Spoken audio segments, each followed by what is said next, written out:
விகடன் நேயர்களுக்கு அன்பு வணக்கங்கள். நான் உங்கள் பிரேம். ஜூனியர் விகடன் மெகா கருத்து கணிப்பு 2026 இப்போ வெளியாகிருக்கிறது.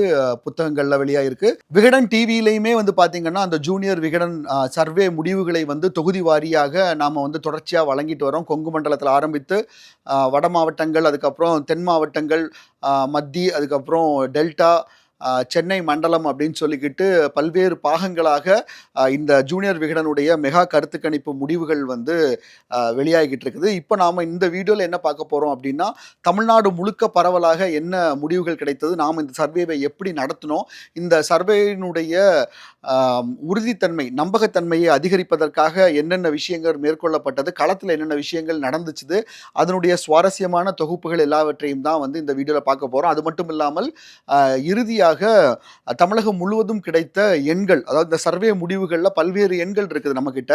அந்த தரவுகள் எல்லாமே வந்து இந்த வீடியோல சுருக்கமாக பார்க்க போகிறோம். முதலாவதாக நாம பார்க்க இருக்கிற விஷயம் என்ன அப்படின்னு பார்த்தீங்கன்னா, இந்த சர்வே எப்படி எடுக்கப்பட்டது, இந்த சர்வேயினுடைய நம்பகத்தன்மையை உறுதி செய்வதற்காக என்னென்ன விஷயங்கள் வந்து களத்துல மேற்கொள்ளப்பட்டது, களத்துல என்னென்ன விஷயங்கள் சுவாரஸ்யமாக நடந்துச்சு, இதெல்லாம் தான் இந்த வீடியோல நம்ம பார்க்க போறோம்.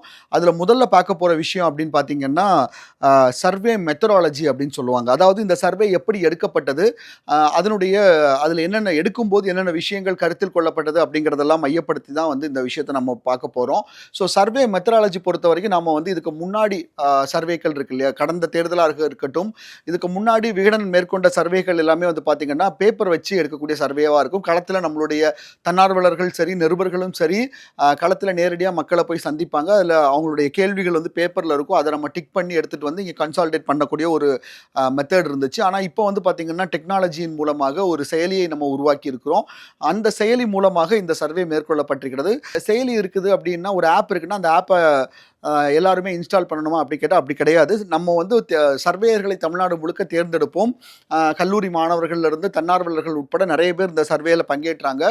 கிட்டத்தட்ட 600 பேர், 600க்கும் நெருக்கமான தன்னார்வலர்கள் பங்கேற்றாங்க. 54 நிருபர்கள் வந்து அவங்கள ஒருங்கிணைக்கக்கூடிய பணிகளில் ஈடுபட்டாங்க.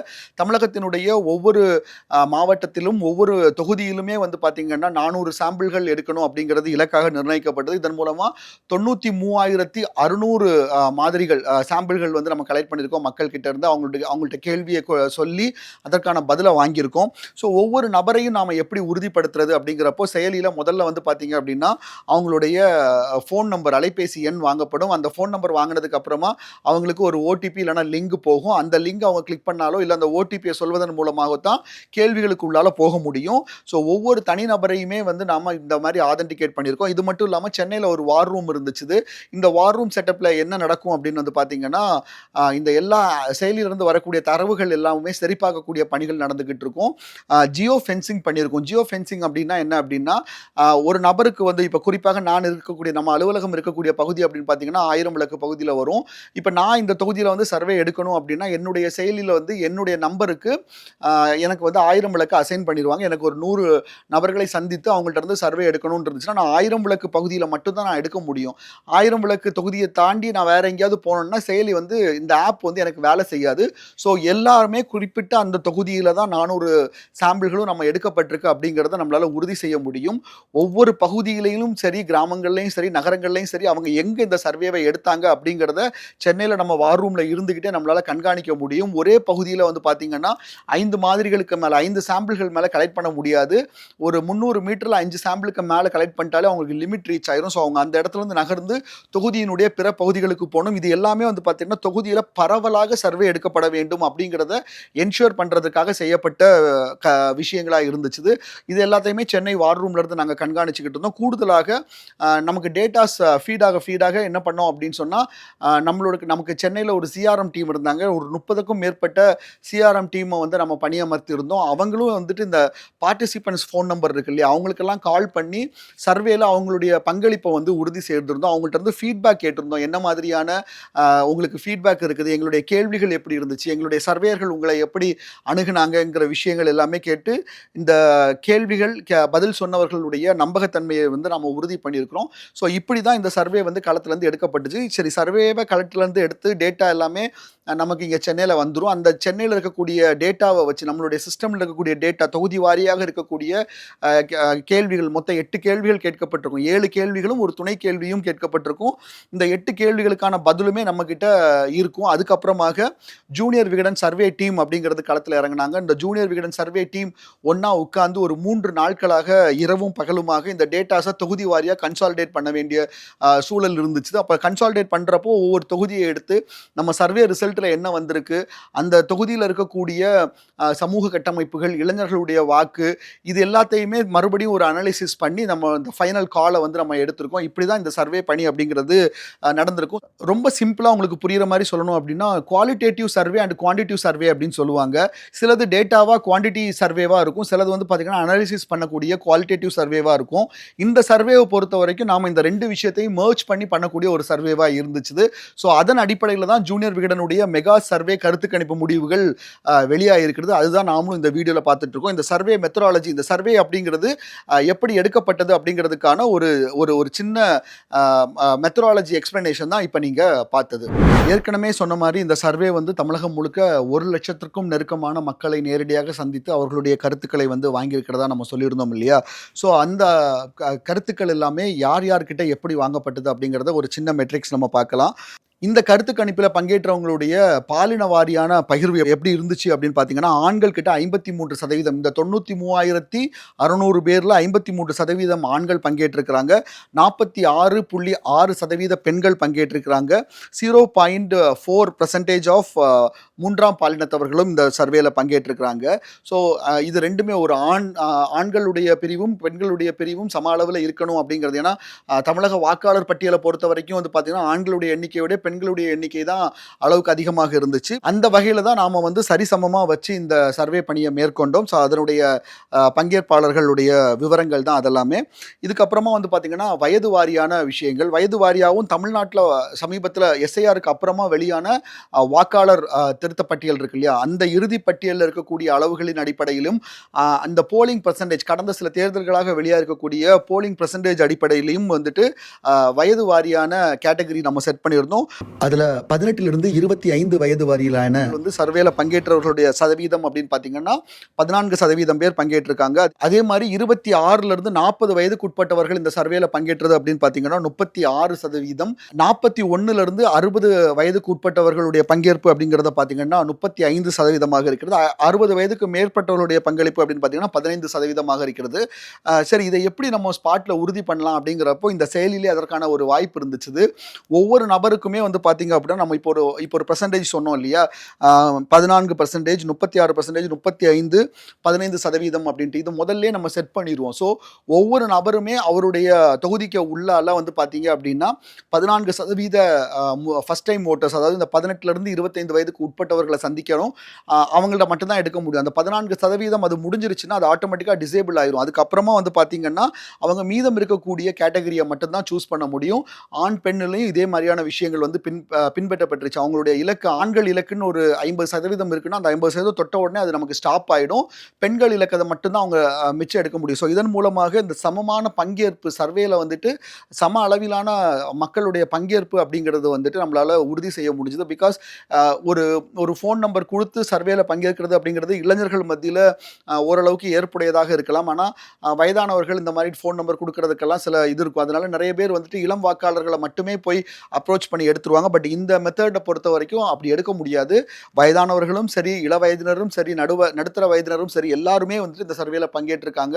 இதுக்காக பல பேர் அவங்க அப்ரோச் பண்ண வேண்டியிருக்கு. ஒரு 4 பேர் அப்ரோச் பண்ணாதான் ஒருத்தர் இந்த சர்வேக்கு வந்துக்கிட்டு ஓகே சொல்லுவாங்க.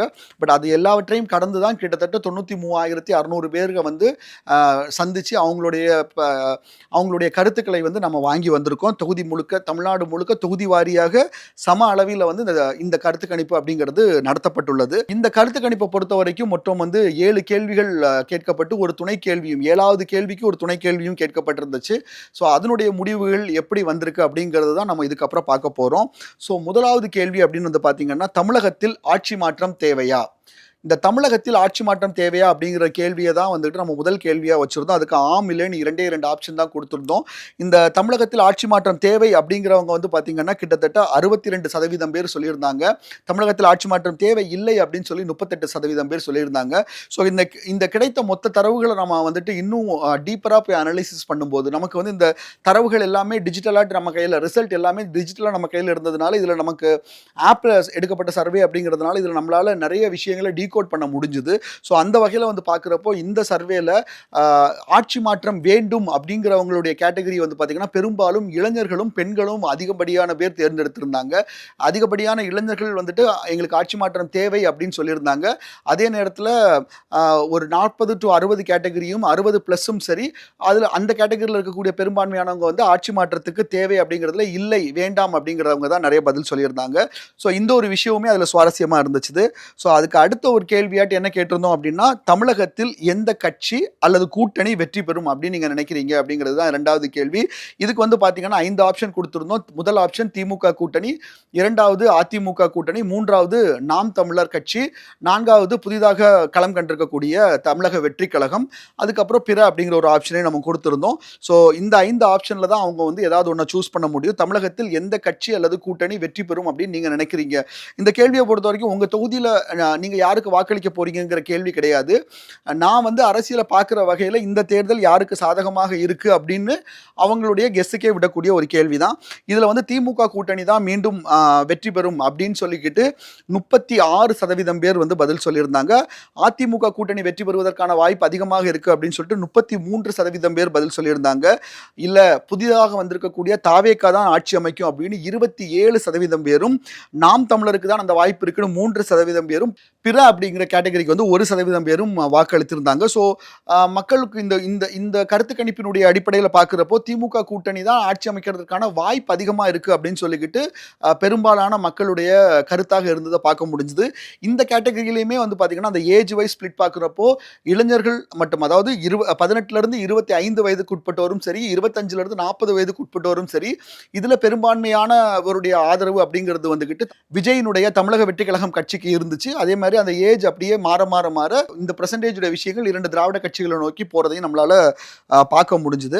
அடுத்ததான் நம்ம கேட்ட மிக முக்கியமான ஒரு கேள்வி என்ன அப்படின்னா, எதிர்கால தமிழக அரசியலில் இவர்களில் யார் முக்கியமான தலைவராக இருப்பார் அப்படிங்கிற ஒரு கேள்வியை நம்ம முன் வச்சிருந்தோம். எதிர்கால தமிழக அரசியலில் இவர்களில் யார் முக்கியமான தலைவராக இருப்பார் அப்படின்னு சொல்லிக்கிட்டு சில ஆப்ஷன்ஸ் கொடுத்துருந்தோம். அது யார் யாருன்னு பார்த்தீங்கன்னா, திமுகவிலிருந்து ஸ்டாலின், அதிமுகவிலிருந்து எடப்பாடி பழனிசாமி, தாவேகா விஜய், நாம் தமிழர் கட்சியின் சீமான், அதே மாதிரி வந்து பார்த்தீங்கன்னா பாஜகவிலிருந்து அண்ணாமலை, திருமாவளவன், விசிகாவுடைய தலைவராக இருக்கக்கூடிய திருமாவளவன், அன்புமணி ராமதாஸ், பாமக தலைவராக இருக்கக்கூடிய அன்புமணி ராமதாஸ் மற்றும் பிற அப்படிங்கிற ஒரு ஆப்ஷன்ஸ் கொடுத்துருந்தோம். இது வந்து எதிர்கால தலைவர் பற்றின கேள்வி. இதில் வந்து உதயநிதி ஸ்டாலின் பேர் இல்லை, இன்னும் சில பேருடைய பேர்லாம் போட்டு இவங்க பேர்லாம் இல்லை அப்படிங்கிற மாதிரியான சில எதிர்கேள்விகள் வந்து நாங்கள் சர்வேல ஸ்பாட்டில் எடுக்கும்போது எங்களுக்கு வந்துச்சு. ஸோ அதற்கான ஒரு விளக்கத்தையும் நாங்கள் சொல்ல நினைக்கிறோம். ஒரு கட்சிக்கு வந்து ஒரு நபர் தான் அந்த பேரை வைக்கலாம் அப்படிங்கிற ஒரு டிசிஷனை நாங்கள் எடுத்திருந்தோம். அதுக்கு மிக முக்கியமான காரணம் என்ன அப்படின்னா, இப்போ உதாரணத்துக்கு திமுகவை எடுத்துக்கலாம். திமுகவை எடுத்து எதிர்காலத்தில் சிறந்த தலைவராக யார் இருப்பார்னு ஒரு கேள்வி வைக்கிறப்போ ஸ்டாலினையும் வைத்து உதயநிதியையும் வைச்சா திமுகவுக்கு ஆதரவு நிலைப்பாட்டில் இருக்கவங்களுடைய வாக்குங்கிறது வந்து 2ஆ பிரியறதுக்கான சூழல் இருக்கும். ஸோ இதனால வந்து பார்த்தீங்கன்னா ஒரு கட்சிக்கு ஒருத்தரை மட்டுமே வைக்கக்கூடியவங்களுக்கு ஜாஸ்தியாக வர்றதுக்கான வாய்ப்பு இருக்குது. ஸோ கட்சியிலிருந்து ஒருத்தருடைய பேர் வைக்கலாம் அப்படிங்கிற அடிப்படையில் தான் வந்து இந்த முடிவு எடுக்கப்பட்டது.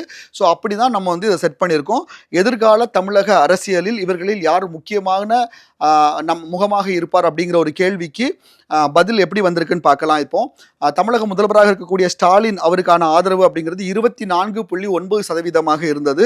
எடப்பாடி பழனிசாமி, எதிர்க்கட்சி தலைவர், முன்னாள் முதல்வராக இருக்கக்கூடிய எடப்பாடி பழனிசாமி அவர்களுக்கு 15.79% தான். ஸ்டாலினா எடப்பாடியா அப்படின்னு பார்க்குறப்போ இந்த இடத்துல ஸ்டாலின் தான் ஒரு சின்ன எட்ஜ் எடுக்கிறத பார்க்க முடியுது.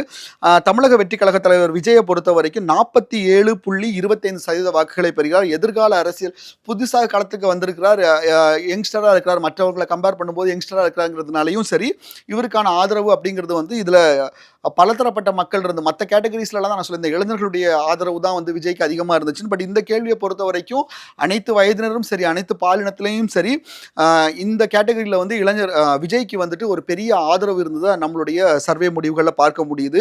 அடுத்து எதிர்கால தலைவராக சீமான் இருப்பதற்கான வாய்ப்பு அப்படிங்கிறது பார்த்தீங்கன்னா 9.03% பேர் சொல்லியிருந்தாங்க. சீமான் தான் எதிர்கால அரசியலில் மிக முக்கியமான தலைவராக இருப்பார் அப்படின்னு சொல்லிக்கிட்டு, தமிழக பாஜகவினுடைய முன்னாள் தலைவராக இருக்கக்கூடிய அண்ணாமலை அவர்கள் வந்து எதிர்கால தமிழக அரசியலில் முக்கிய தலைவராக இருப்பார் அப்படின்னு சொல்லிட்டு 1.38% பேரும், திருமாவளவன் அவர்களுக்கு 0.81% பேரும், அன்புமணி ராமதாஸ் அவர்கள் என்ன 0.3% பேரும், பிற கேட்டகரிக்கு வந்து 0.63 இந்த வகையில் தான் இந்த இது இருந்துச்சு. ஸோ நீங்கள் வரிசைப்படுத்தி இப்போ நான் வந்து நம்ம கேள்வியை எந்த ஆர்டரில் நம்ம சாய்ஸ் கொடுத்ததோ அந்த ஆர்டரில் தான் நான் இப்போ சொல்லியிருந்தேன். இதில் அதிகம் யாருக்கு இருக்குது அப்படின்னு பார்த்தீங்கன்னா விஜய் அவர்களுக்கு தான் இருக்குது. விஜய் தான் தமிழகத்தில் எதிர்காலத்தில் மிக முக்கியமான தலைவராக இருப்பார் அப்படின்னு சொல்லி 47.25% பேர் சொல்லியிருக்காங்க. சரி, இது வரைக்கும் நம்ம இந்த தேர்தல் முடிவுகள் எப்படி இருக்கும் அப்படிலாம் பேசிட்டு இருந்தோம். அதே மாதிரியான ஒரு கேள்வி, இன்னொரு கேள்வியும் மக்கள் கிட்ட வந்துருந்துச்சு. இந்த கேள்வியை பொறுத்த வரைக்கும் இந்த காலகட்டத்துக்கு மிக முக்கியமான ஒரு கேள்வியாக தான் பார்க்குறோம். தமிழகத்தில் தேர்தல் முடிவுகள் எப்படி இருக்கும் அப்படின்னு கேட்டு 3 ஆப்ஷன் கொடுத்துருந்தோம். தனிக்கட்சி ஆட்சி, கூட்டணி ஆட்சி, தொங்கு சட்டமன்றம். இந்த கேள்வியை பொறுத்த வரைக்கும் இந்த தேர்தல் 2026 தேர்தலில் மிக முக்கியமான ஒரு கேள்வியாக தான் நாங்கள் பார்க்குறோம். ஏன் அப்படின்னு பார்த்தீங்கன்னா, இந்த தேர்தல் அறிவிப்புக்கு முன்னாடி இருந்தே இந்த ஒரு விஷயம் பேசப்பட்டு இருந்துச்சு. ஆட்சியில் பங்கு, அதிகாரத்தில் பங்கு அப்படின்னு சொல்லிக்கிட்டு விசிக தொடங்கி வச்ச ஒரு விஷயம். அப்புறம் காங்கிரஸ் ரொம்ப ஸ்ட்ராங்காகவே அந்த விஷயத்தை கையில் எடுத்தாங்க. அதுக்கப்புறம் அதெல்லாம் பற்றி பேசாமல் கூட்டணி விஷயங்கள் எல்லாத்தையுமே பேசி டீல் பண்ணி முடிச்சு விட்டாங்க.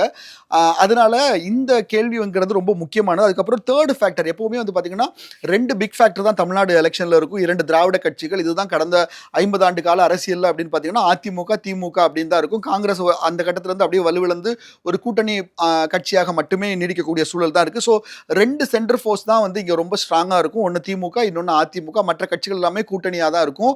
இதில் தேர்ட் ஃபோர்ஸ் ஆட்டு அப்பப்போ சில முயற்சிகள் நடந்துகிட்டு இருக்கும். ஆனால் இப்போ வரைக்கும் அது தமிழ்நாட்டில் ஒரு பெரிய வேவை வந்து செட் பண்ணவே இல்லை அப்படின்னு தான் சொல்லணும். 2006 வந்து தேமுதிக கட்சி ஆரம்பித்து விஜயகாந்த் அவர்கள் வந்து ஒரு தேர்ட் ஃபோர்ஸ் ஆட்டு முன்வரதுக்கான முயற்சிகள் எடுத்தார். அவர் வந்து ஒரு 8% வாக்குகளை வாங்குறாங்க. பட் இருந்தாலும் 8% அப்படிங்கிறது வந்து பார்த்தீங்கன்னா எல்லாருக்குமே தெரியும். அவர் தனியாக அவர் ஒரு தொகுதியில் ஜெயிச்சிருந்தாலும் அது போதுமான அளவுக்காக இல்லை. அதுக்கப்புறமா வந்து பார்த்தீங்க அப்படின்னா மக்கள் நல கூட்டணி ஒரு முயற்சி எடுத்து பார்த்தாங்க 2016. அதுலேயும் விஜயகாந்த் இருந்தார், வைகோ இருந்தாங்க, கம்யூனிஸ்ட் கட்சிகள் விசிக, திருமாவளவன் இருந்தார். அவங்க எல்லாருமே சேர்ந்து ஒரு தேர்ட் ஃப்ரெண்டாட்டு முன்வர முடியுமா, 2 திராவிட கட்சிகள் இல்லாத ஒரு கூட்டணியை ஏற்படுத்த முடியுமான்னு பார்த்தாங்க. பட் தமிழக மக்கள் பொறுத்த வரைக்கும் 6.3% வாக்குகள் தான் அப்போ கொடுத்துருந்தாங்க. ஆனால் இந்த முறை நம்ம களத்துக்கு விஜய் வந்திருக்கிறார். விஜய்க்கான வரவேற்பு அப்படிங்கிறது வந்து பார்த்தீங்கன்னா களத்தில் கொஞ்சம் அதிகமாகவே இருக்கிறத நம்மளால கண்கூடாக பார்க்க முடியும். அவர் பிரச்சாரத்துக்கு எங்கே போனாலும் வரவேற்பு இருக்கு, வழிநடுக மக்கள் காத்திருக்கிறாங்க. இந்த விஷயங்கள் எல்லாம் நம்மளால பார்க்க முடியுது. சதவீதமாக அவர் எவ்வளோ சதவீதம் பெறுவார்னு சொல்லி பல்வேறு கருத்து கணிப்புகள் வந்து கடந்த ஆண்டு மத்தியிலிருந்தே வெளியாகிட்டு இருந்துச்சு. சில செய்தி நிறுவனங்களும் சரி, சில தனியார் நிறுவனங்களும் சரி, பல்வேறு சர்வேக்களை எடுத்துக்கிட்டு இருந்தாங்க. இவங்க எல்லாருமே 15-20% பெறுவதற்கான வாய்ப்பு வந்து தாவேகாவுக்கு இருக்குது அப்படின்னு சொல்லிட்டு கருத்து கணிப்புகள் வெளியிட்டு இருந்தாங்க. ஸோ ஒரு 8% வாங்கும் போதே ஆட்சியில் வந்து சில மாற்றங்கள் வரலாம், இல்லை ஒரு சின்ன சேச்சுரேஷன் இருக்கலாம் அப்படின்னு நம்ம பேசிட்டு இருக்கிறோம். ஒரு புதிய ஃபோர்ஸ் வந்து 18-20% வாக்குகளை வாங்குறப்போ தமிழ்நாட்டினுடைய தேர்தல் முடிவுகள் எப்படி இருக்கும் அப்படிங்கிற ஒரு கேள்வி வந்து ரொம்ப சாதாரணமாகவே எழுதும். இந்த ஃபேக்டருடைய வெளிப்பாடு தான் இந்த கேள்வி. தமிழகத்தில் தேர்தல் முடிவுகள் எப்படி இருக்குங்கிற கேள்வி. இந்த கேள்விக்கு வந்து பார்த்தீங்கன்னா தமிழகத்தில் தனிக்கட்சி ஆட்சி தான் ஏற்படும் அப்படின்னு சொல்லி 55.9% மக்கள் வந்து தங்களுடைய கருத்தை பதிவு பண்ணியிருக்காங்க. அதே நேரத்தில் கூட்டணி ஆட்சிக்கான வாய்ப்பு தான் அதிகமாக இருக்குது அப்படின்னு சொல்லிக்கிட்டு 32.1% பேர் சொல்லியிருக்காங்க. இது ரெண்டுக்குமே வாய்ப்பு இல்லை, தமிழகத்தில் இந்த முறை தொங்கு சட்டமன்றத்துக்கு தான் வாய்ப்பு அப்படின்னு சொல்லி 12% பேர் சொல்லியிருக்காங்க. ஸோ இந்த கேள்வியை நம்ம பிரேக் டவுன் பண்ணி பார்க்குறப்போ நமக்கு வந்து பார்த்தீங்கன்னா வலுவான திமுக ஆதரவாளராக தான் மற்ற கேள்விக்கு பதில் சொல்லியிருப்பாங்க இல்லையா. எல்லா இடத்துலையுமே அடுத்த முதல்வராக யார் வேணும்னு ஸ்டாலின், உங்கள் தொகுதியில் நீங்கள் யாருக்கு வாக்களிப்பீங்கன்னு கேட்கும்போது திமுக, இந்த மாதிரி ரொம்ப ஹார்ட் கோராக இருக்கக்கூடிய திமுக ஆதரவாளர்கள், அதிமுக ஆதரவாளர்கள், தாவேக ஆதரவாளர்கள், இவங்களுடைய எண்ணம் என்னவா இருக்குது அப்படின்னா தனிக்கட்சி ஆட்சி தான் வரணும் அப்படிங்கிறது தான் வந்து பிரதானமாக இருக்கிறது நம்மளால பார்க்க முடிஞ்சது. பொது தளத்திலிருந்து அரசியலை அணுகக்கூடிய பல்வேறு மக்களினுடைய பார்வை அப்படிங்கிறது வந்து பார்த்தீங்கன்னா கூட்டணி ஆட்சிக்கான வாய்ப்பு தான் அதிகமாக இருக்குது தமிழகத்தில் அப்படின்னு இந்த 32% பேர் சொல்லியிருந்தாங்க இல்லையா. இவங்களுடைய எண்ணம் வந்துட்டு பார்த்தீங்கன்னா தனிக்கட்சி ஆட்சி அப்படிங்கிறது வந்து சாத்தியம் இல்லை, கூட்டணி ஆட்சிக்கான வாய்ப்பு தான் கொஞ்சம் அதிகமாக இருக்குது அப்படிங்கிறத பதிவு பண்ணியிருந்தாங்க. ஒரு 12% பேர் வந்து தொங்கு சட்டமன்றம் கூட ஏற்படலாம், அதற்கான வாய்ப்புகள் கூட ரொம்ப அதிகமாகவே இருக்குது அப்படின்னு சொல்லியிருந்தாங்க.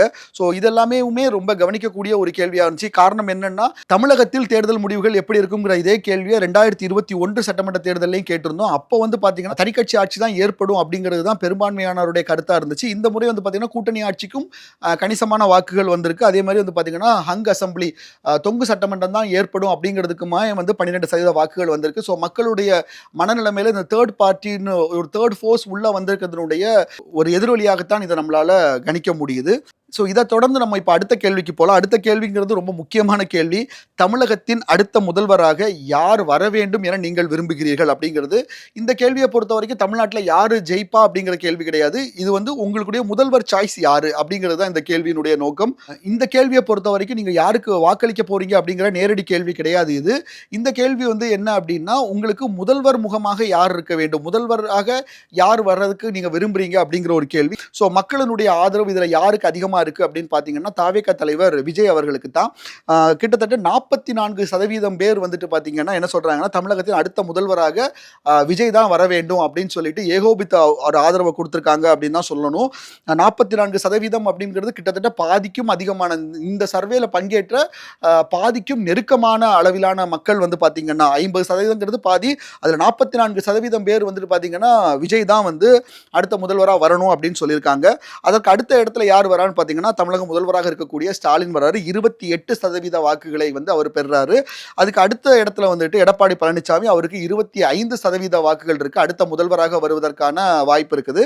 கடைசியா வந்து பார்த்தீங்க அப்படின்னா, சீமான் அவருக்கு வந்து 3% பேர் வந்து என்ன சொல்றாங்கன்னா, சீமானும் தமிழக முதல்வராக வர வேண்டும் அப்படின்னு விரும்பக்கூடியவங்க ஒரு 3% பேர் இருந்ததை நம்மளால பார்க்க முடியுது. சரி, தமிழக முதல்வராக விஜய் தான் வரணும் அப்படின்னு சொல்லி 44% பேர் சொல்லியிருக்கிறாங்களே, அப்போ உங்களுடைய சர்வே முடிவுகளின்படி தாவேகா தான் தமிழ்நாட்டில் ஆட்சி அமைக்க போகுதா அப்படின்னு நீங்க கேட்கறது எனக்கு புரியுது. ஸோ அதுக்கு தான் நாமளும் வரோம். அடுத்த ஒரு கேள்வி வரும். அந்த கேள்விக்கு ஒரு துணை கேள்வியும் இருக்குது. ஸோ அடுத்த கேள்வியை நாம எப்படி செட் பண்ணியிருந்தோம் அப்படின்னா, நீங்கள் உங்கள் தொகுதியில் எந்த கட்சி அல்லது கூட்டணிக்கு வாக்களிக்க போகிறீர்கள் அப்படிங்கிற ஒரு நேரடி கேள்வியவே கேட்டிருந்தோம். இந்த கேள்வியை பொறுத்த வரைக்கும் இதுல வந்து பாத்தீங்கன்னா, புதுசா ஒரு ஃபோர்ஸ் உள்ள வந்திருக்கு. டிவிகே அப்படிங்கிற ஒரு ஃபோர்ஸ் உள்ள வந்திருக்கு. அது ஏற்படுத்தக்கூடிய தாக்கத்தை வந்து ப்ரெடிக்ட் பண்றது அப்படிங்கிறது ரொம்ப சிரமமா இருந்துச்சு. இது கடந்த தேர்தல்கள் போல் கண்டிப்பாக இந்த தேர்தல் இருக்க போவது இல்லை அப்படிங்கிறதுலையும் ரொம்ப உறுதியாகவே நாங்கள் இருக்கிறோம். ஸோ இந்த வகையில் வந்து பார்க்குறப்போ இதுக்கு முன்னாடி பல உதாரணங்களை வந்து சொல்லலாம். ஏன் ஃபார் எக்ஸாம்பிள் வந்து சொல்லணும்னா ஆம் ஆத்மி எடுத்துக்கலாம். ஆம் ஆத்மி முதல்ல டெல்லி தேர்தலுக்கு உள்ளால வரும்போது யாருமே கணிக்க முடியலை அவங்க எவ்வளோ வாக்குகள் எடுப்பாங்க அப்படின்னு சொல்லிட்டு. அப்போ கொடுத்த கணிப்புகள் எல்லாமே வந்து பார்த்தீங்கன்னா பிற்காலத்தில் தவறாக தான் போச்சுது. ஏன்னா அவங்களுக்கு வந்து no history of track odds இருக்காது. இதுக்கு முன்னாடி எந்த மாதிரியான வாக்காளர்கள் அவங்களுக்கு வந்து வாக்களிச்சிருக்காங்க அப்படிங்கிற எந்த ட்ராக் ரெக்கார்டுமே இருக்காது. யாருடைய விருப்பத் தேர்வில் அவங்க இருக்கிறாங்க அப்படிங்கிற ஒரு எந்த ஹிஸ்டரியுமே இல்லாதப்போ இவங்க இந்த புது ஃபோர்ஸை கணிக்கிறதுங்கிறது ரொம்ப கஷ்டம். அண்ட் புதுசாக வரக்கூடியவங்க யாருடைய வாக்கு வங்கியில சேதத்தை ஏற்படுத்துவாங்க அப்படிங்கிறதுமே ப்ரெடிக்ட் பண்ண முடியாது. அதாவது நான் இன்னைக்கு வரைக்கும் ஒரு கட்சிக்கு ஓட்டு போட்டுட்டு இருக்கேன். இப்போ புதுசாக ஒரு கட்சியை நான் தேர்ந்தெடுக்கிறேன்னா ஏற்கனவே ஓட்டு போட்டுட்டு இருந்த ஒரு கட்சியை விட்டுட்டு தான் இந்த தேர்வுக்கு வருவாங்க. ஸோ இது ரெண்டையும் ப்ரெடிக்ட் பண்ற மாதிரி ஒரு கேள்வியை உருவாக்கணும் அப்படிங்கிறது தான் எங்களுடைய நோக்கமா இருந்துச்சு. இதுல வந்து திமுக கூட்டணி, அதிமுக கூட்டணி, நாம் தமிழர், பிற இந்த 4 கேட்டகரியை சூஸ் பண்றவங்களுக்கு அடுத்த கேள்வி வராது. ஆனா ஒருவேளை அவங்க வந்து நான் வந்து எங்களுடைய தொகுதியில தாவேக்காவை தமிழக வெற்றி கழகமா நான் சூஸ் பண்றேன் அப்படின்னு சூஸ் பண்ணாங்கன்னா அவங்களுக்கு ஒரு துணை கேள்வி வரும். ஒருவேளை விஜய் அரசியல் களத்துக்கு வராமல் இருந்திருந்தால் இவர்களில் நீங்கள் யாருக்கு வாக்களித்திருப்பீர்கள் அப்படிங்கிற ஒரு கேள்வியை நம்ம முன் வச்சிருந்தோம். ஸோ அந்த வகையில் வந்து பார்க்குறப்போ வந்து இந்த கேள்விக்கு ஒரு கேள்வி ஒரு துணை கேள்வியாக பார்க்கணும். இந்த 2 கேள்வியுமே இன்டர்லிங்க்டு. இது ரொம்ப முக்கியமான ஒரு செக்ஷனாகவும் நாங்கள் பார்க்குறோம். இதன் மூலமாக யாருடைய வாக்கு வங்கியில் வந்து சேதாரம் ஏற்படுகிறது அப்படிங்கிறதையும் நம்மளால கணிக்க முடியும் அப்படிங்கிறதுல தான் நம்மளுடைய இந்த கேள்வியினுடைய ஃபார்மட் செட் பண்ணியிருந்தோம். சரி, இப்போ முதல் கேள்விக்கு வருவோம். அந்த கேள்வியிலிருந்து அப்படியே அதனுடைய துணை கேள்விக்கும் நம்ம போகலாம். நீங்கள் எந்த கட்சி அல்லது கூட்டணிக்கு வாக்களிக்க விரும்புகிறீர்கள் உங்கள் தொகுதியில? இதுதான் கிட்டத்தட்ட டைரக்ட் கொஸ்டின். இதுல வந்து பாத்தீங்கன்னா அதிகப்படியான வாக்குகளை பெறுவது அப்படின்னு பாத்தீங்கன்னா திமுக கூட்டணி 37.50 அப்படிங்கிற அளவுல வந்து அவங்க சதவீதம் வாங்குறாங்க. அதுக்கப்புறமா 33.63% பேர் வந்து அதிமுகவை தேர்ந்தெடுத்திருந்தாங்க. இதுல வந்து பாத்தீங்கன்னா ஒவ்வொரு பகுதிகளா பாக்குறப்போ இந்த வேரியேஷன் ரொம்ப நல்லாவே தெரிஞ்சது. கொங்கு மண்டலங்கள் பகுதியில் வர்றப்போ அதிமுகவுக்கு இருக்கக்கூடிய வரவேற்பு, அது இன்னமும் அவங்க பெரிய அளவில் இழக்கலை அப்படிங்கிறது நம்மளுடைய சர்வே முடிவுகளில் தெரிய வந்துச்சு. அதே மாதிரி சென்னை மண்டலத்தில் வந்து திமுக வலுவாக இருக்கக்கூடிய ஒரு பகுதி தான் சென்னை மண்டலம். ஆனால் இந்த வாட்டி தாவேகாவுடைய முக்கியமான தலைவர்கள் எல்லாருமே சென்னையை சுற்றி இப்போ களமிறங்கிறதுனால அங்கே ஒரு வாக்கு வங்கி வந்து பார்த்தீங்கன்னா சென்னை திமுகவுக்கு ஒரு பெரிய தாக்கத்தை ஏற்படுத்தியிருக்கிறதை நம்மளால் பார்க்க முடியும். சென்னை மண்டலத்துக்கான வீடியோ நாங்கள் ஏற்கனவே போட்டிருக்கோம். அந்த வீடியோவில் சென்னை மண்டலம் பற்றியும் கொங்கு மண்டலத்துக்கான வீடியோவில் கொங்கு மண்டலம் பற்றியும் கிளியராக எக்ஸ்பிளைன் பண்ணியிருக்கோம், இந்த சர்வே முடிவுகள் எப்படி வந்திருக்கு அப்படிங்கிறத. ஸோ அதை பார்த்தாலே உங்களுக்கு தெரியும். 3வது இடத்துல வந்து யார் வரா அப்படின்னு பார்த்தீங்கன்னா தமிழக வெற்றி கழகம் வருது. 3வது இடம். உங்கள் தொகுதியில் நீங்கள் யாருக்கு வாக்களிக்க விரும்புகிறீர்கள் அப்படிங்கிற கேள்விக்கு 24.7% பேர் வந்து என்ன சொல்கிறாங்க அப்படின்னா, நாங்கள் வந்து எங்கள் தொகுதியில் வந்து தாவேகாவுக்கு வாக்களிப்போம் அப்படின்னு சொல்கிறாங்க. திரு சீமான் அவர்களுக்கான வாக்கு வங்கி இங்கே எப்படி இருக்குது அப்படின்னு பார்க்குறப்போ 2.72 குறைகிறதுன்னு தான் பார்க்கணும். கடந்த நாடாளுமன்ற தேர்தலில் கிட்டத்தட்ட 8% வாக்குகள் வாங்கியிருந்தாங்க அவங்க சீமான் அவர்கள். இப்போ வந்து பார்த்தீங்கன்னா அது ஒரு பெரிய தாவேகாவினுடைய வரவுக்கு அப்புறம் மட்டும் நம்மளுடைய சர்வே முடிவுகளின்படி ஒரு பெரிய டிப்பு வந்திருக்கிறத பார்க்க முடியுது. அப்புறம் பிறங்கிற கேட்டகரிக்கு 1.44% வந்திருக்குது. ஸோ இப்படி தான் இந்த ஸ்பிளிட் அப் வருது. ஸோ நான் ஏற்கனவே சொன்ன மாதிரி இப்போ நம்ம வந்து துணை கேள்விக்கு உள்ளால போக போகிறோம். அதாவது இந்த கேள்விக்கு தாவேகா ஆம் நான் என்னுடைய தொகுதியில் தாவேகாவுக்கு தான் வாக்களிக்க இருக்கிறேன் அப்படின்னு சொல்லக்கூடிய அந்த 24.71% இருக்கு இல்லையா, அதாவது இந்த 93,600 பேர் பங்கேற்றதுல 24% பேருக்கு மட்டும் அடுத்த கேள்வி வந்திருக்கும். அந்த 24.7% பேர் வந்து இப்போ அடுத்த கேள்விக்கு பதிலளித்திருக்காங்க. அதாவது விஜய் அரசியலுக்கு வராமல் இருந்திருந்தால், விஜய் இந்த 2026 சட்டமன்ற தேர்தலில் தேர்தல் களத்துக்கு வராமல் இருந்திருந்தால் இந்த தேர்தலில் உங்களுடைய ஆதரவு யாருக்கு அப்படின்னு நம்ம கேட்டிருந்தோம். அதுக்கு வந்து பார்த்தீங்கன்னா திமுக கூட்டணி, அதிமுக கூட்டணி, நாம் தமிழர், பிற அப்படிங்கிற 4 ஆப்ஷன் கொடுத்துருந்தோம். ஸோ இதில் வந்து பார்த்தீங்க அப்படின்னா ஒருவேளை விஜய் அரசியலுக்கு வராமல் இருந்திருந்தால் இந்த தேர்தலில் நான் வந்து நாம் தமிழருக்கு வாக்களித்திருப்பேன் அப்படின்னு சொல்லிக்கிட்டு 30.71% பேர் சொல்லியிருக்காங்க. ஸோ அதிகபட்சமான சேதாரத்தை வந்து நாம் தமிழர் கட்சிக்கு தான் வந்து ஏற்படுத்தி இருக்குது விஜயினுடைய வரவு அப்படிங்கிறதும் இந்த சர்வே மூலமாக தெரிய வருது. 2வது இடம் வந்து பார்த்தீங்கன்னா அதிமுகவுக்கு வருது. நான் ஒருவேளை விஜய் வராமல் இருந்திருந்தா நான் வந்து அதிமுகவுக்கு வாக்களித்திருப்பேன் அப்படின்னு சொல்லிட்டு 27.5% பேர் சொல்லியிருக்கிறாங்க. ஒருவேளை விஜய் வராமல் இருந்திருந்தா நான் வந்து திமுகவுக்கு தான் வாக்களித்திருப்பேன் அப்படின்னு சொல்லிட்டு 20.21% பேர் வந்து கருத்து தெரிவிச்சிருக்கிறாங்க. ஸோ இந்த அதிமுகவுக்கும் திமுகவுக்கும் நடுவில் இன்னொரு சாய்ஸும் இருக்குது. பிறங்கிற ஒரு ஆப்ஷன் கொடுத்துருந்தோம் இல்லையா, இந்த பிறங்கிற ஆப்ஷனையும் கிட்டத்தட்ட 21.52% பேர் தேர்வு செய்யறதை பார்க்க முடிஞ்சிருந்து. நிறைய பேர் வந்து அவங்களுடைய தொகுதிகளில் வந்து அதிமுக திமுக மேலே இல்லை ஏற்கனவே இருக்கக்கூடிய கட்சிகள் மேலே கோபத்திலேயோ அதிருப்தியிலையோ இருந்தால் நிறைய பேர் நோட்டாக்கு ஓட்டு போடுவாங்க இல்லையா, அந்த மாதிரி கேட்டகரியும் சில சுயேட்சைகளை தேர்ந்தெடுத்து வாக்களிக்கக்கூடிய சில வாக்காளர்களும் இருப்பாங்களே, அவங்களுடைய தேர்வு எல்லாமே இந்த பிறங்கிற கேட்டகரியில் இருந்துச்சு. ஸோ அது வந்து பார்த்தீங்கன்னா 21.51 அதாவது 55.2% பேர் இருந்ததை பார்க்க முடிஞ்சுது. ஸோ இந்த 2 கேள்வியும் நம்ம கனெக்ட் பண்ணி பார்க்குறப்போ நமக்கு ஒரு விஷயம் ரொம்ப தெளிவாக தெரியுது. என்ன அப்படின்னு பார்த்தீங்கன்னா, விஜய் அரசியலுக்கு வந்திருக்கதன் மூலமாட்டு ஒரு தேர்ட் ஃபோர்ஸ் உள்ள வந்திருக்கதன் மூலமா 24.71% பேர் நம்மளுடைய சர்வே முடிவுகளின்படி தாவேகாவுக்கான ஆதரவு தெரிவிச்சிருக்காங்க.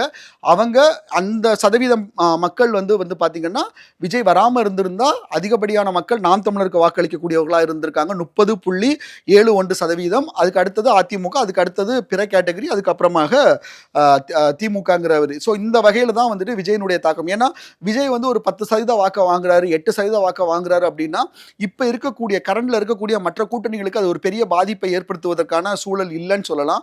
ஆனால் 20-25% வாக்குகள் இருக்கிறப்போ கண்டிப்பாக இப்போ கரண்டில் இருக்கக்கூடிய எல்லா கட்சிகளுடைய வாக்கு வங்கியிலையுமே அது ஒரு பெரிய சேதாரத்தை ஏற்படுத்தும். அதுதான் இப்போவும் இங்கே ஒரு கலையதார்த்தமாக இருந்திருக்கு.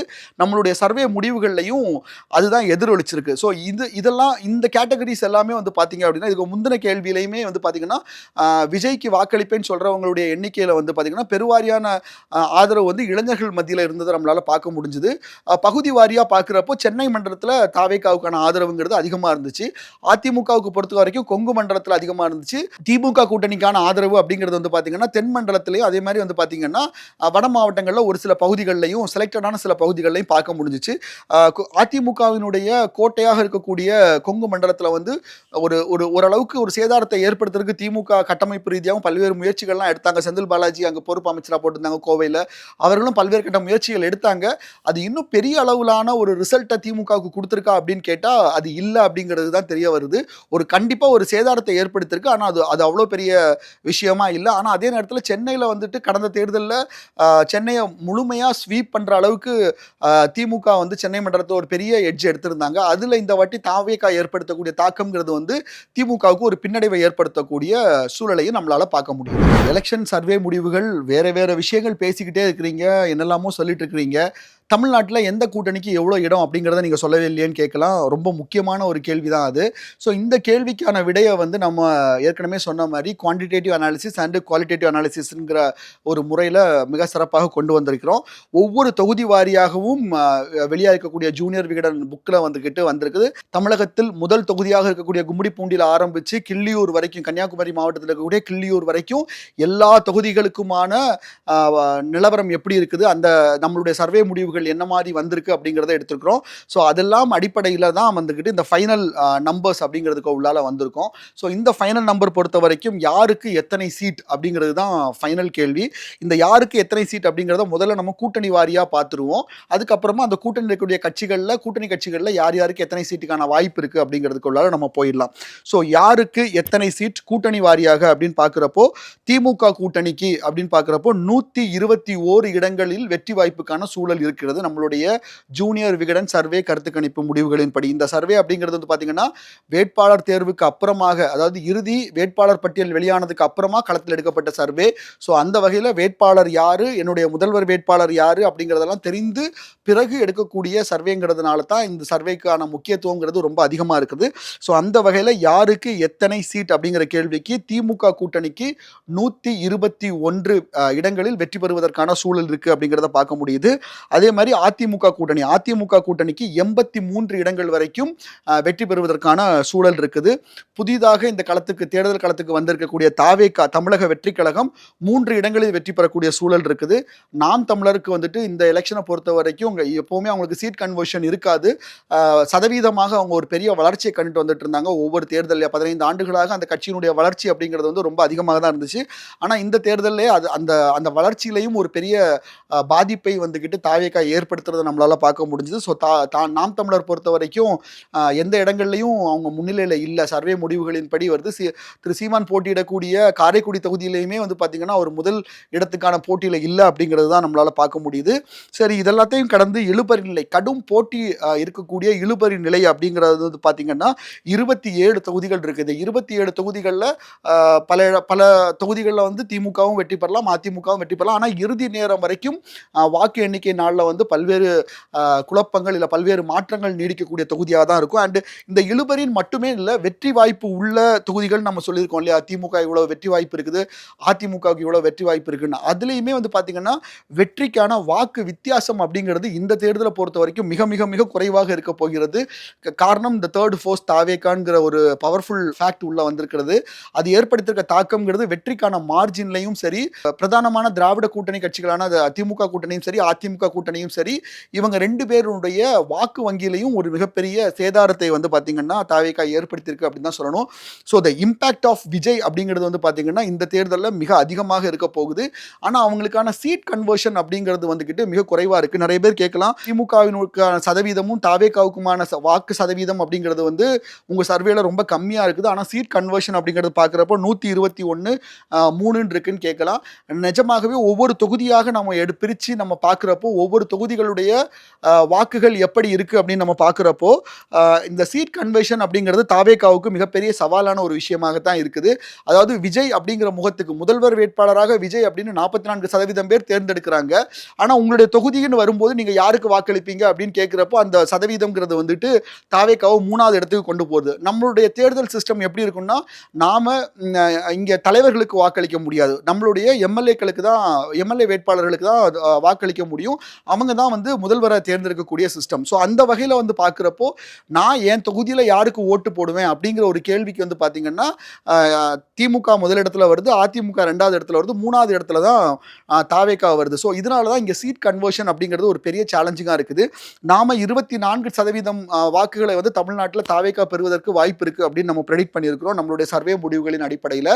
இதுவே தேர்தல் முடிவுகள் வரும்போது 27%ஆகவோ இல்லை 28%ஆகவோ மாறக்கூடிய பட்சத்தில் இதில் வந்து நிச்சயமாக அதிகமான சீட் கன்வர்ஷன், இப்போ நம்ம 3ன்னு சொல்லியிருக்கோம் இல்லையா, இது இன்னும் அதிகப்படியான சீட் கன்வர்ஷன் நடக்கிறதுக்கான வாய்ப்புமே இருக்குது. ஏன்னா ஒரு புது ஃபோர்ஸ் உள்ள வருது, அந்த புது ஃபோர்ஸுக்கு இதுக்கு முன்னாடி ட்ராக் ஆஃப் ஓட்ஸ் இல்லை, அவங்களுக்கு யார் எப்படி வாக்களிப்பாங்கன்னு தெரியாதுங்கிறப்போ இந்த விஷயத்தை பொறுத்த வரைக்கும் நம்ம கணிப்பில் தான் விட முடியும். பட் தொகுதி வாரியாக அனாலிசிஸ் பண்ணுறப்போ 121 இடங்கள் திமுக கூட்டணிக்கும் 83 இடங்கள் வந்து அதிமுக கூட்டணிக்கும், தாவேகா 3 இடங்களிலும் வந்து வெற்றி பெறுவதற்கான சூழல் இருக்கு.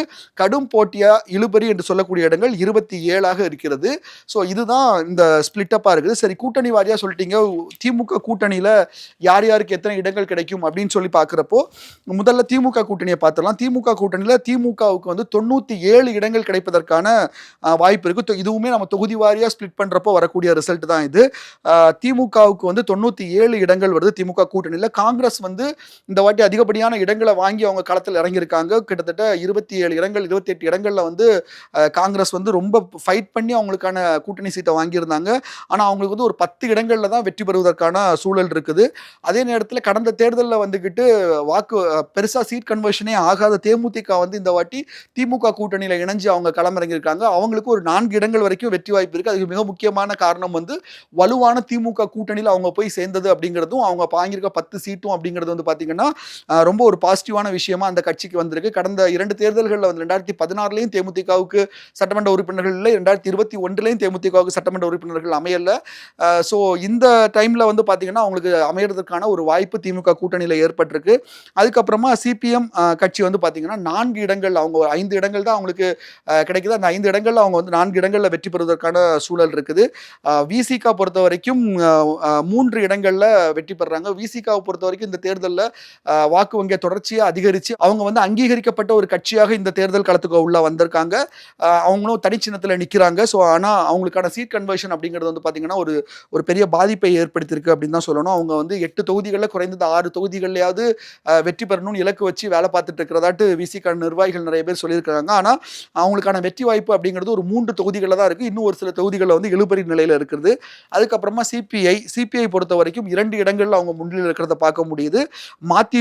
மதிமுகவுக்கும் 1 இடங்கள், மதிமுக வந்துட்டு இந்த வாட்டி தனி சின்னத்தில் நிற்கல, உதயசூரியன் சின்னத்தில் நிற்கிறாங்க. 4 இடங்கள் வரைக்கும் அவங்க கூட்டணியில் பெற்றிருந்தாங்க. ஸோ அந்த 4 இடங்கள்லையுமே உதயசூரியன் சின்னத்தில் போட்டியிடுறாங்க. அதில் ஒரு இடத்துல அவங்க வந்து வெற்றி பெறுவதற்கான சூழல் இருக்கு. ஸோ இதுதான் திமுக கூட்டணியோட ஸ்பிளிட் அப். திமுக 97 இடங்கள், காங்கிரஸ் 10, தேமுதிக 4, சிபிஎம் 4, விசிக 3, சிபிஐ 2, மதிமுக 1. இதுதான் திமுக கூட்டணியோட ஸ்பிளிட் அப்பா இருக்குது. அப்படியே அதிமுக கூட்டணிக்கு வந்தோம் அப்படின்னா, அதிமுக கூட்டணி மொத்தம் 83 இடங்கள்ல வந்து முன்னிலை வகிக்குதுன்னு சொன்னோம் இல்லையா நம்ம சர்வே முடிவுப்படி. அந்த வகையில் அதிமுக கூட்டணியில் அதிமுக வந்து 75 இடங்கள்ல முன்னிலையில் வரதை பார்க்க முடியுது. அதற்கு அடுத்த இடத்துல பாமக 3 இடங்கள்ல முன்னிலை இருக்கிறது. அதுக்கு அடுத்ததா பார்த்தீங்கன்னா அமமுகவும் பாஜகவும் தலா 2 இடங்கள்ல முன்னிலையில் இருக்கிறாங்க. இவர்கள் இல்லாமல் புரட்சி பாரதம் கட்சி இருக்குல்ல, புரட்சி பாரதம் கட்சியும் ஒரு இடத்துல முன்னிலையில் வெற்றிக்கான ரேஸில் இருக்கிறாங்க. ஸோ அதிமுக கூட்டணியை பொறுத்த வரைக்கும் அதிமுக 75 இடங்கள், பாமக 3, அமமுக 2, பாஜக 2, புரட்சி பாரதம் 1. இதுதான் அந்த 83க்கான கூட்டணி ஸ்பிளிட் அப்பாக இருக்குது. இது இல்லாமல் இழுபறி அப்படிங்கிறது ஏற்கனவே சொன்னபடி 27, தாவேகா 3 இடங்கள். தாவேகாவை பொறுத்த வரைக்கும் விஜய் அவர்கள் பெரம்பூர்லையும் போட்டியிடுறாரு, திருச்சி கிழக்குலையும் போட்டியிடுறாரு. நம்மளுடைய சர்வே முடிவுகளின்படி அவர் 2 தொகுதிகளையும் வெற்றி பெறுவதற்கான சூழல் இருக்குது. ஸோ அர்த்தமெட்டிக்கலி இதை 2ஆ எடுக்கிறதா 3ஆ எடுக்கிறதாங்கிறத குழப்பத்தை, அந்த முடிவை வந்து நான் உங்ககிட்டே விட்டுறேன். ஒருவேளை 2ல் அவர் ஜெயிச்சாலும் 1 வந்து ராஜினாமா பண்ணி இடைத்தேர்தல் சந்திக்க தான் வேணும். ஸோ அந்த வகையில் இப்போதைக்கு தேர்தல் முடிவுகளின்படி அவருக்கு ஒரு 3 இடங்களில் தாவேகா ஜெயிக்கிறதுக்கான வாய்ப்பு இருக்குது. 3ஆவதாக சென்னை ஆர்கே நகர் தொகுதியில் வந்து பார்த்தீங்கன்னா அவருக்கான தாவேகாவுக்கான வெற்றி வாய்ப்பு அப்படிங்கிறது அதிகமாக இருக்கிறதாக நம்மளுடைய சர்வே முடிவுகளில் வெளிவந்திருக்குது. ஸோ இதுதான் ஓவரால் அர்த்தமெட்டிக். ஃபர்ஸ்ட்லேருந்தே நம்ம நிறைய விஷயங்களை பார்த்துட்டு வந்தோம். டுவர்ட்ஸ் எண்டு வந்து பார்த்தீங்க அப்படின்னா யார் எந்தெந்த கூட்டணிக்கு எவ்வளவு இடங்கள், அதுக்கப்புறமா அந்த கூட்டணியில் எந்தெந்த கட்சிக்கு எவ்வளவு இடங்கள் நம்மளுடைய சர்வே முடிவுகளின் படி அப்படிங்கிறது தான் நம்ம இங்கே வந்து பதிவு பண்ணியிருக்கிறோம். இதில் வந்து 2 முக்கியமான ஒரு டிஸ்க்ளைமரை சொல்லணும்னு நாங்கள் நினைக்கிறோம். ஒன்று என்ன அப்படின்னு பார்த்தீங்கன்னா, இந்த சர்வே ஆனது எப்போ நம்ம எடுக்கிறோம் அப்படின்னா ஏப்ரல் 8லேருந்து 13 அந்த காலகட்டத்தில் நம்ம இந்த சர்வேவை களத்தில் எடுத்திருக்கோம். வேட்பாளர் தேர்வுகளுக்கு அப்புறமா எடுக்கப்பட்ட சர்வே, டிஜிட்டல் முறையில் எடுக்கப்பட்ட சர்வே அண்ட் ஃபீல்டுக்கு நேரடியாக போய் 93,600 பேரை பேரை சந்திச்சு எடுத்த ஒரு சர்வேயாக தான் இருக்குது. இருந்தாலும் கடைசி நேர தேர்தல் பரப்புரைகள் அப்படிங்கிறது வந்துகிட்டு இன்னமும் மீதம் இருக்கிறது. 2, 3 நாட்கள் மீதம் இருக்கிறது. தேர்தல் கால சிறப்பு விஷயங்கள் எல்லாமுமே இருக்கும். அது உங்களுக்கே தெரியும் என்னென்ன விஷயங்கள் நடக்கும்.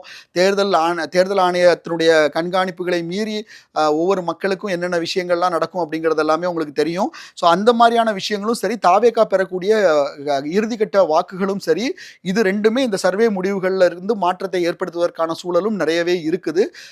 அன்பிரடிக்டபிள் தமிழ்நாடு ஃபேஸ் பண்ண எலெக்ஷன்ல இது ஒரு மாதிரி அன்பிரடிக்டபிள் எலெக்ஷனாகத்தான் இருக்குது. பட் இருந்தாலும் ஒவ்வொரு களத்தையும் ஆராய்ந்து சர்வே எல்லாம் எடுத்து தான் இந்த முடிவுக்குள்ளாடி நாம கொண்டு வந்திருக்கிறோம். ஸோ ஓவரால் அர்த்தமெட்டிக் இப்படி தான் இருக்குது. திமுகவுக்கு வந்து ஒரு எட்ஜ் கிடைக்குது. திமுக அறுதி பெரும்பான்மையாக, அதாவது ஆட்சி அமைக்க தேவை அப்படின்னு சொல்றோம் இல்லையா, தமிழகத்தில் ஆட்சி அமைக்க தேவை அப்படின்னு சொல்ற நம்பர் 118, 234 பாதி +1 அப்படிங்கிறப்ப 118 இடங்கள் ஆட்சி அமைக்கிறதுக்கு தேவை. திமுகவுக்கு தனியாக அந்த இடத்தை பெறுவதற்கான வாய்ப்பு அப்படிங்கிறது நம்ம சர்வே முடிவின்படி பார்க்கும்போது இல்லை அப்படிங்கிறது தான் தெரிய வருது. 2006 வந்து பாத்தீங்கன்னா திமுக வந்து ஒரு மைனாரிட்டியான திமுக அரசு அப்படின்னு அதிமுகவில் ஒரு விமர்சனம் வைக்கப்படும் எப்பவுமே. ஸோ அந்த மாதிரியான ஒரு சினாரியோ மீண்டும் வருவதற்கான ஒரு சூழல் கூட இருக்குது. அப்போ வந்து பாத்தீங்கன்னா கூட்டணியில் இருந்த பாமகவோ இல்லை காங்கிரஸோ வந்து ஆட்சியில் பங்கோ அதிகாரத்தில் பங்கோங்கிற வாய்ஸை ரைஸ் பண்ணாமல் இருந்தாங்க. ஒருவேளை இந்த சர்வே முடிவுகளின்படி வந்துச்சுன்னா மே 4க்கு அப்புறமாட்டு வந்து பாத்தீங்கன்னா அந்த ஆட்சியில் பங்குங்கிற ஒரு விஷயமும் ஒரு புதிய விஷயமா இருக்கும் தமிழ்நாட்டில். பிகாஸ் தமிழ்நாட்டை பொறுத்த வரைக்கும் ஆட்சியில் பங்கு அதிகாரத்தில் பங்கு அப்படிங்கிறது வந்துகிட்டு இது வரைக்கும் இல்லாமல் இருந்துச்சு. மத்தியில் கூட்டாட்சி, இங்கே மாநிலத்தில் வந்து சுயாட்சி அப்படிங்கிறது தான் வந்துகிட்டு திராவிட கட்சிகளுடைய கொள்கையாக இருந்திருக்கு. ஆனால் இந்த முறை பொறுத்த வரைக்கும் விஜய் அப்படிங்கிற ஒரு ஃபேக்டர் உள்ள வந்திருக்கிறது பார்த்தீங்கன்னா ஏற்படுத்தியிருக்கக்கூடிய தாக்கம் அப்படிங்கிறது கொஞ்சம் வித்தியாசமானதாகத்தான் இருக்கிறது. அது என்ன மாதிரியான விஷயங்கள் வந்துகிட்டு களத்தில் தெரிய போகுது அப்படிங்கிறது வந்துகிட்டு மே 4 தான் தெரிய வரும். மே 4 வந்து பார்த்தீங்கன்னா இதுக்கு முன்னாடி தேர்தல் மாதிரி ஒரு 11 மணிக்கு 12 மணிக்கு இந்த ட்ரெண்ட் பார்த்து யார் வெற்றி பெற போறா அப்படிங்கிற மாதிரிலாம் ஈஸியாக சொல்லிட முடியும். ஒரு 7 மணிக்கு 8 மணிக்கு வாக்கு எண்ணிக்கை தொடங்கிச்சுன்னா 11 மணிக்கெல்லாம் தெரிஞ்சிடும். அந்த யாருக்கான முன்னணி நிலவரங்கள்லாம் வச்சு ஓரளவுக்கு கணிப்புக்குள்ளே போக முடியும். பட் இந்த தேர்தலை பொறுத்த வரைக்கும் அது ஒரு 11 மணிக்கெல்லாம் தெரிகிற மாதிரியா இருக்கிறதுக்கான வாய்ப்பே கிடையாது. ஏன்னா நிறைய தொகுதிகளில் வெற்றிக்கான வாக்கு வித்தியாசங்கள் அப்படிங்கிறது மிக மிக மிக குறைவாக இருக்கிற போகிறது. ஸோ வாக்கு எண்ணிக்கைனாலுமே வந்து பார்த்தீங்கன்னா ரொம்ப ரொம்ப பரபரப்பாகவும் நீண்ட நேரம் செல்லக்கூடிய ஒரு வாக்கு, கடைசி சுற்றுகள் வரைக்கும் பல தொகுதிகளுடைய வெற்றி தோல்விகள் தீர்மானிக்க முடியாத ஒரு சூழலாக இருக்கிறதுக்கான வாய்ப்புகள் நிறையவே இருக்குது. ஸோ இப்படி தான் நம்மளுடைய சர்வே முடிவுகளும் வெளிவந்திருக்குது. தொடர்ச்சியாக கொங்கு மண்டலத்திலிருந்து ஆரம்பிச்சு இப்போ நான் நிறைய தொகுதிகள்லாம் சொன்னேன் இல்லையா, இதில் எந்தெந்த தொகுதிகளில் யார் யார் வெற்றி பெற்றிருக்கா அப்படிங்கிறத நீங்கள் பார்க்கணுன்னாலுமே நம்ம தொடர்ச்சியாக பல்வேறு வீடியோ போட்டிருக்கோம். மண்டல வாரியாக கொங்கு மண்டலம், டெல்டா மண்டலம், தென் மண்டலம், வடக்கு மண்டலம் அப்படின்னு சொல்லிட்டு சென்னை மண்டலம், மத்திய மண்டலம் அப்படின்னு சொல்லிட்டு பல்வேறு பாகங்களாக பிரித்து நம்ம வீடியோ போட்டிருக்கோம். ஸோ உங்கள் மாவட்டத்தில் யார் ஜெயிக்க போறா, உங்களுடைய மண்டலத்தில் யார் ஜெயிக்க போறா, உங்களுடைய தொகுதியில் யார் ஜெயிக்க போறா, இப்படிங்கிற விஷயங்கள் எல்லாத்தையுமே வந்து பார்த்தீங்கன்னா நீங்கள் அந்த வீடியோக்களை பார்த்து தெரிஞ்சுக்கலாம். அந்த வீடியோனுடைய லிங்க்ஸ் இந்த வீடியோனுடைய டிஸ்கிரிப்ஷனில் இருக்கும். ஸோ இது எல்லாத்தையுமே நீங்கள் வந்து அங்கே பார்த்து தெரிஞ்சுக்கலாம். தொடர்ந்து எங்களுக்கு இந்த சர்வேவை பார்த்து எங்களுக்கான ஆதரவை கொடுத்ததற்கு நன்றி.